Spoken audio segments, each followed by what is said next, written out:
이제 가장 중요한 거는 그거잖아요. 개인 투자자들이 네. 이제 하반기 뭐 아까 금리 인하 전망도 말씀을 해주셨지만 네. 우리 개인 투자자들 하반기 어떻게 대응을 해야 될까 이 전략 네. 한번 아마 경제 주체마다 뭐 갖고 계신 포트폴리오나 산업이나 뭐 입장이 다 다르시기 때문에 어떻게 하셔라라는 말씀보다 어떤 국면이다라는 것을 말씀드리며 조언 드리면 충분히 좋습니다. 그 밥숟가락을 어떻게 뜰 건지 말 건지를 이제 판단하실 수 있을 거라 생각이 되는데 의견을 드리도록 하겠습니다. 일단 모든 경제 지표를 중력처럼 뒤흔드는 게 금리고요.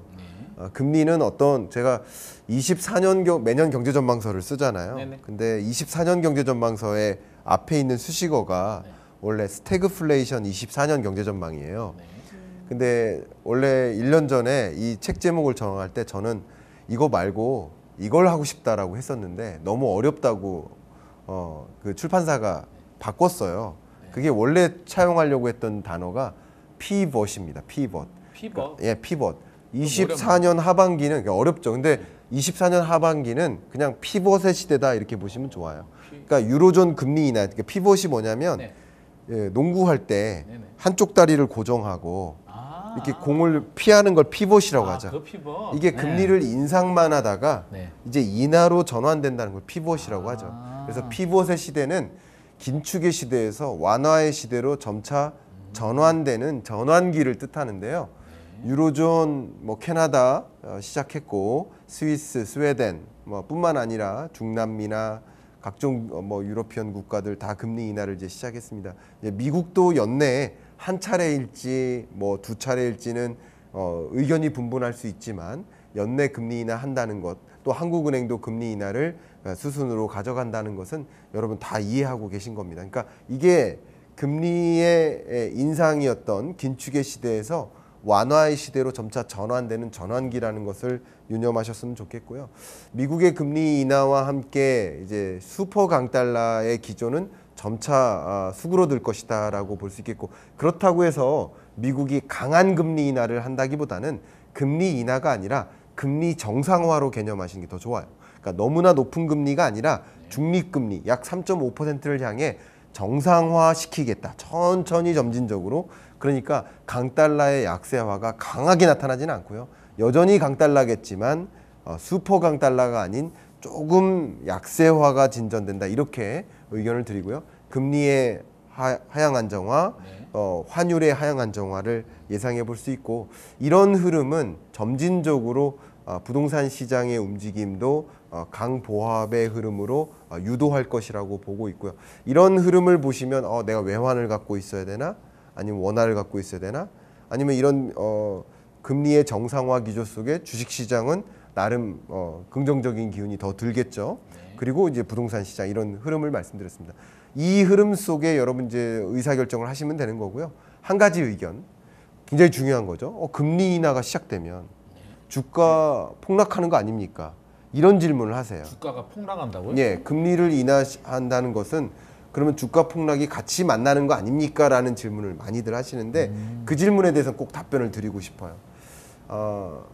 여러분들이 연상하시는 게 아마도 2020년 팬데믹 때 팬데믹 선언과 함께 주가가 급락하죠. 그렇죠. 그리고 그때 금리를 대대적으로 인하하죠. 그러니까 금리 인하와 함께 주가도 폭락했었습니다. 그때는 일시적으로. 그때는 그랬죠. 자, 근데 그때는 그 금리 인하와 그때의 금리 인하와 지금의 금리 인하는 다른 거예요. 성격이 다르죠. 그때는 적극적으로 경기를 부양시키기 위해서 대대적으로 금리를 인하했었던 그런 통화 정책이었고요. 그래서 제가 24년, 25년의 금리 인하를 금리 인하로 명명하지 마시고 금리 정상화로 명명하시는 게 좀 좋겠다. 그러니까 20년은 너무나 급하게 FOMC 회의가 있지도 않았어요. 주말에 모여가지고 그냥 긴급 소집 회의 열어서 0.5% 금리를 인하하는 이런 금리 인하일 때는 금융시장도 발작을 일으키는 거고요. 그러면서 주가도 떨어지면서 그것에 대응하기 위해서 금리 인하를 했던 것이라고 보면 좋겠고요.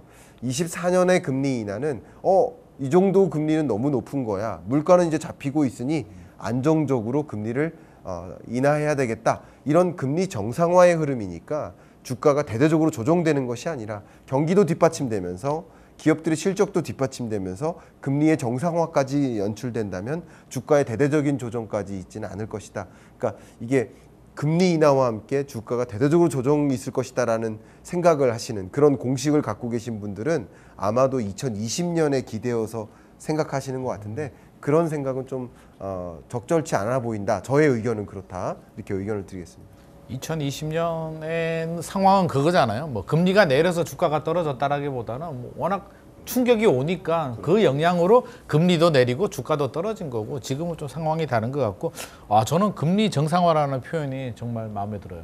이게 진짜 적절한 표현인 것 같습니다. 저금리로 간다는 얘기는 아니고 사실 저금리도 바람직하지 않고 고금리도 바람직하지 않잖아요. 정상화를 가야 중앙은행은 상황에 따라서 경기가 안 좋아지면 저금리로 갈 수도 있고 다시 금리가 올라갈 수도 있기 때문에 정상화는 반드시 가야 되는 저는 그 길이라고 생각을 합니다. 너무 좋은 말씀 주셨는데요. 그래서 지금 학제 간에 그리고 중앙은행들 간에 핵심 키워드로 등장한 지금 가장 집중적으로 논의하고 있는 논의 테이블에 많이 올려져 있는 그 단어가 바로 중립금리예요. 제가 거의 예언적으로 말씀드릴 수 있는데 올해 8월 달에 잭슨홀 미팅 때 온통 중앙은행 총재들이 모여서 대화 나눌 그 주제가 중립금리입니다. 그러니까 금리를 이제 정상화하긴 해야 되는데 어느 정도의 목표선을 이루기 위해 금리를 정상화해 나갈 것인가. 그러니까 중립금리에 대한 논의가 논의 테이블에 집중적으로 오르는 만큼 금리 인하로 받아들이기보다는 어떤 중립금리 목표하는 수준을 향해서 정상화해 나갈 것인가. 그게 가장 주안점이 될 것이라고 저는 보고 있습니다.